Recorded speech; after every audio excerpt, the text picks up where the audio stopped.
আজ বানাবো ডিম দিয়ে কেক। তো চলো দেখে নেওয়া যাক। প্রথমে আমি একটা চালনি নিয়েছি এবং একটা এরকম মাঝারি সাইজের কাপ নিয়েছি। এরপর এই চালনিতে আমি 2 কাপ ময়দা দিয়ে দেব। তো আমি 2 কাপ ময়দা নিয়েছি। এরপর আমি দেব বেকিং সোডা এবং বেকিং পাউডার। তো বেকিং পাউডার আমি 1 চামচ দিয়েছি এবং বেকিং সোডা 1/2 চামচ দিয়েছি। এরপর এই চালনির সাহায্যে আমি এটিকে চেলে নেব। সব শুকনো উপকরণটিকে ভালো করে চেলে নেব। তো আমি ভালো করে এটিকে প্রথমে চেলে নিয়েছি। তারপর এই যে দানা দানা রয়েছে এগুলি কিন্তু থাকা চলবে না, এগুলিকে ফেলে দিতে হবে। এরপর আমি 2টো ডিম নিয়েছি এবং একটি বাটিতে এই ডিমগুলিকে দিয়ে দিলাম। তারপর এই যে 1 কাপ আমি চিনি নিয়েছি। যে কাপে আমি ময়দা নিয়েছিলাম ওই কাপে 1 কাপ আমি চিনি নিয়েছি। এরপর ওই কাপেরই 1/2 কাপ আমি সাদা তেল নিয়েছি। এরপর এটিকে ভালো করে মিশিয়ে নিতে হবে। 15 মিনিট ধরে ভালো করে মেশাতে হবে যেন ডিম, তেল আর চিনি ভালোভাবে মিশে যায়। তো অনেকক্ষণ ধরে ভালো করে আমি মিশিয়ে নিয়েছি 15 মিনিট ধরে এটাকে।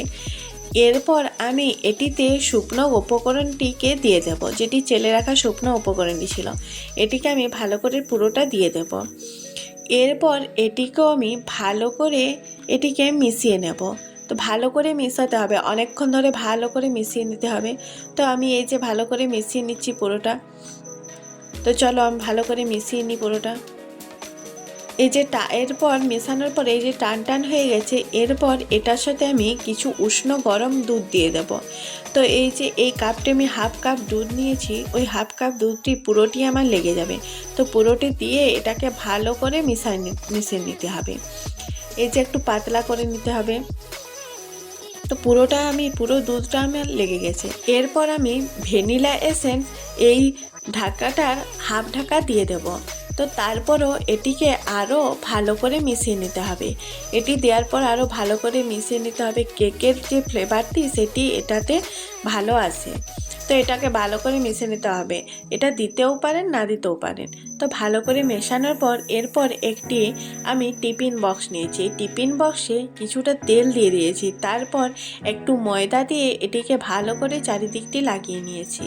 এরপর বাকি যে ময়দাটা থাকবে সেটিকে ফেলে দিতে হবে। এরপর ব্যাটারটিকে একটি উপর থেকে ভালো করে দিয়ে দিতে হবে।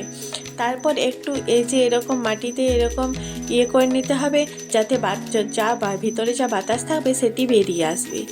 এরপর কিছুটা টুটি ফুটি ছিল সেগুলিকে আমি দিয়ে দিয়েছি।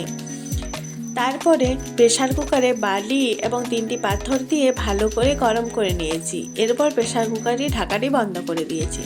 এরপর আমি 45 মিনিট পরে দেখছি কেকটা এতটা ফুলেছে, এত সুন্দর ফুলেছে। তো আমার কেক রেডি।